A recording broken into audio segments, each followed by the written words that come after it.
বরুণের পুরনো ভৌতিক গল্প পড়ার খুব শখ। প্রায় 50 থেকে 60টার ওপর সবথেকে ভয়ঙ্কর ভৌতিক পুরনো গল্পের বই তার পড়া হয়ে গেছে। গরমের ছুটিতে বরুণ গিয়েছিলেন মামার বাড়ি। গ্রামগঞ্জে গরমের পরিমাণটা অনেকটাই কম। সবুজ গাছপালা, বিশাল বড় বড় চাষের জমি চোখ দিয়ে দূর দূরান্ত পর্যন্ত দেখা যায় না। চারিদিকে সবুজে সবুজ, ঠান্ডা বাতাস। ভোরের সকালে বরুণ আর ওর মামা নদীর পাড়ে বসে ভাবছিল কোনো একটা ভৌতিক গল্পের বই নিয়ে আসলে এই জায়গায় বসে পড়া যেত। বরুণ কথাটা বলতেই তার মামা বলে উঠলেন, এই গ্রামে রহিম চাচা বলে একজন আছেন যিনি কিনা ভৌতিক গল্প লেখেন এবং সেই গল্পগুলো ম্যাগাজিনে দেন কখনো কখনো। তার নিজেরও এমন একটা নাকি বই আছে যেটা নাকি তিনি কখনো কাউকে পড়তেও দেয় না, না কখনো কোথাও প্রকাশিত করেছেন। কিন্তু তার অনেক বই শহরে প্রকাশিত হয়েছে। বরুণের জানার আগ্রহটাও বেড়ে যায়। সে সেই রহিম চাচার বাড়ি যেতে চান। বরুণের মামা তাকে নিয়ে রহিম চাচার বাড়ি যান সন্ধ্যের দিকে। উঠোনে একটা হ্যারিকেন জ্বলছে, দুটো মাটির ঘর, পুরো বাড়িতে আম আর কাঁঠাল গাছ দিয়ে চাঁদোয়ার মতন ঢাকা, আর বাড়ির সীমানায় কচার ডালের বেড়া দেওয়া। রহিম চাচা নিজের ঘরে লণ্ঠন নিয়ে কিছু একটা লিখছিলেন। বরুণের মামা তাকে ডাকলেন। বরুণের মামাকে দেখে রহিম চাচা উঠে দাঁড়ালেন আর ঘরে আসতে বললেন। বরুণের মামা রহিম চাচাকে বললেন বরুণের ভৌতিক গল্পের সম্পর্কে আগ্রহের কথা। রহিম চাচা বলল তার ঘরে অনেক বইয়ের কালেকশন আছে, সেটা দেখে কোনো একটা বই বেছে নিয়ে যেতে, পড়া হয়ে গেলে আবার ফেরত দিয়ে যাওয়ার জন্য। বরুণ অন্য ঘরে গেলেন বইয়ের কালেকশন দেখতে। দেখতে দেখতে হঠাৎ তার চোখে পড়ে একটা পুরনো বই। বইয়ের ওপর কিছু পিন রাখা আর লাল সুতো দিয়ে বইটা বাঁধা। বইয়ের ওপরের নামটা কোনো এক অদ্ভুত ভাষায় লেখা, কিন্তু কি লেখা বোঝা তার সম্ভব হলো না। বইটা অন্যান্য বইয়ের থেকে আলাদা করেই রাখা, একদম উপরের তাকে। মনে হচ্ছে যেন সবে মাত্র কেউ পড়ে বইটা উপরে রেখেছে। রহিম চাচা বরুণকে ওটা নিয়ে নাড়াচাড়া করতে দেখে বেশ বিরক্ত হয়ে গেলেন আর বরুণকে বললেন ওটা ওখানে রেখে নেমে আসতে।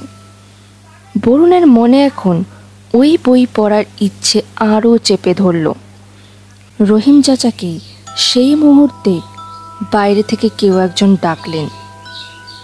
রহিম চাচা বাইরে যেতেই বরুণ তাড়াতাড়ি করে বইটা নিজের ব্যাগে ঢুকিয়ে নিল। মনে মনে ভাবল পড়া হয়ে গেলে ফেরত দিয়ে যাবে, তখন আর কিছু বলতে পারবে না।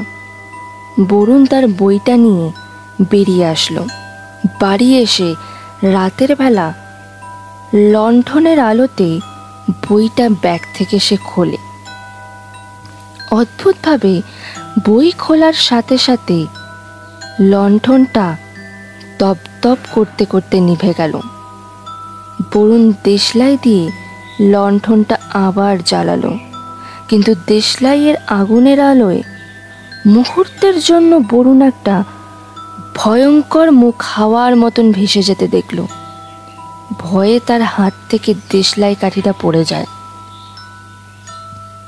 সে আবার দেশলাই জ্বালায়, আবার লণ্ঠনটা জ্বালিয়ে নেয়। বইয়ের প্রথম পাতাটা খোলে সে। ঘরের বাইরে হঠাৎ করেই ভীষণভাবে ঝড় শুরু হয়। বরুণ সেটাকে সাধারণভাবে নিয়ে পড়তে শুরু করে। প্রথম পাতায় কয়েকটা মন্ত্র আর দ্বিতীয় পাতায় গল্পটা শুরু হয়। প্রথম পাতার মন্ত্রগুলো সে মনে মনে পড়ে নেয়। তারপর দ্বিতীয় পাতা থেকে গল্প পড়তে শুরু করে। গল্প পড়তে পড়তে বরুণ যেন বিভোর হয়ে যায়। গল্পের রেশ কাটতেই বরুণ মাথা তুলে উপরের দিকে তাকায়। কিন্তু এটা কোন জায়গা? একটা অন্ধকার গুহা, কয়েকটা মশাল জ্বলছে দূরে, ফাঁকা জায়গা। একটা শ্বাস নিলেও সেই শব্দেরও প্রতিধ্বনি শোনা যাচ্ছে। হুড়মুড় করে উঠে বসল সে। প্রচণ্ড ভয়ে তার দম আটকে যাচ্ছে। ঠিক বইয়ে যেমন পড়েছিল জায়গাটার কথা, ঠিক তেমনই একটা জায়গা। কিন্তু সেখানে একটা মূর্তি ছিল। মূর্তিটা শ্মশানকালীর মূর্তি, আর সেখানে এক তান্ত্রিক বসেছিল যে বলি চড়াচ্ছিলেন, নরবলি। 17-18 বছরের একটা বাচ্চা ছেলের বলি দিচ্ছিলেন তিনি। কিন্তু সেই জায়গাটা কোথায় সেটা তো দেখা যাচ্ছে না। হঠাৎ করেই বরুণের সামনে কুণ্ডলি পাকিয়ে ধোঁয়া বেরোতে শুরু করে। তার চোখের সামনেটা ধীরে ধীরে আবছা হয়ে যেতে থাকে। তার মাথায় ঝিম ধরতে শুরু করে। তারপর আর কিছু মনে নেই তার। অনেকটা সময় পর কোনো এক গুনগুন শব্দে তার ঘুম ভাঙে। উঠে দেখে তার গলাটা ঝুলে আছে হাঁড়ি কাঠে, হাত দুটো পেছনে বাঁধা, হাঁটু গেড়ে বসে আছে সে। সামনের দিকে তাকিয়ে দেখে সেই ভয়ঙ্কর শ্মশানকালীর মূর্তিটা। চোখের দিকে তাকালে যেন আগুন জ্বলছে মূর্তিটার চোখের মণিতে। তার চণ্ডাল রূপ স্পষ্ট বোঝা যাচ্ছে।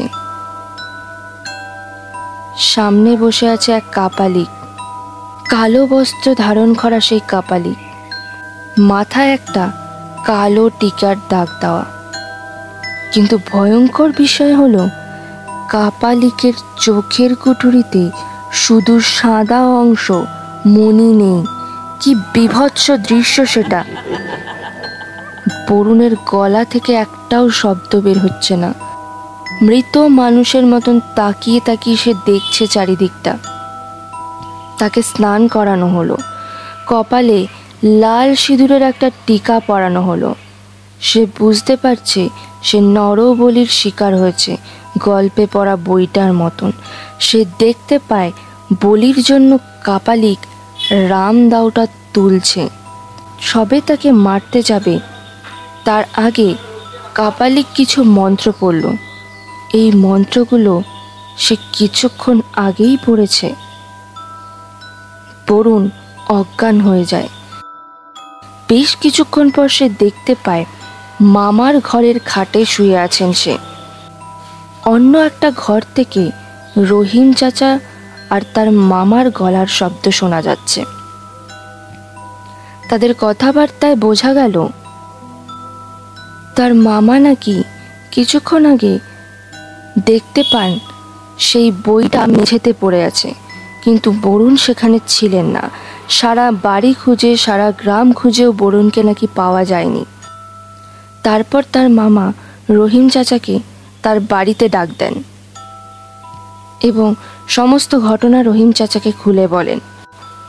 বোঝা যায় রহিম চাচার গল্পের বইটা তিনি নিজে লেখেননি। সেই গল্পটা রহিম চাচার পূর্বপুরুষ তার দাদু গল্পটা লিখছিলেন, এবং লিখতে লিখতে একটা সময় পর তিনি মারা যান। কিন্তু মারা যাওয়ার আগ মুহূর্তে তিনি বলে গিয়েছিলেন এই গল্পের বইটা কেউ যেন না পড়ে। গল্পটা পুরো শেষ হয়নি। বরুণকে না পেয়ে রহিম চাচা তার মামার বাড়িতে বসেই বাকি গল্পটা লেখার চেষ্টা করছিলেন। বরুণ এসব শুনে খাট থেকে নেমে অন্য ঘরে তার মামার কাছে যান এবং মামাকে গিয়ে ডাক দেন। কিন্তু তার মামা আর রহিম চাচা তাকে দেখে চমকে ওঠেন। বরুণ বুঝতে পারে ধীরে ধীরে তার হাত পা যেন অদৃশ্য হয়ে যাচ্ছে। তারপর বরুণ হালকা আবছা আওয়াজে শুনতে পান তার মামা আর রহিম চাচা দুজনেই বলছেন বরুণের চোখের মণি নেই, বরুণ অদৃশ্য হয়ে যাচ্ছে। এই ছিল আজকের গল্প। ঘটনাটা কেমন লাগলো প্লিজ কমেন্ট করে জানাবেন। ঘটনাটা যদি ভালো লেগে থাকে তাহলে please like, comment and subscribe করে দেবেন। দেখা হচ্ছে পরবর্তী ঘটনায়। ততক্ষণ সুস্থ থাকুন, ভালো থাকুন। মধ্যরাতের তরফ থেকে আপনাদের অনেক অনেক ভালোবাসা ও শুভেচ্ছা রইল।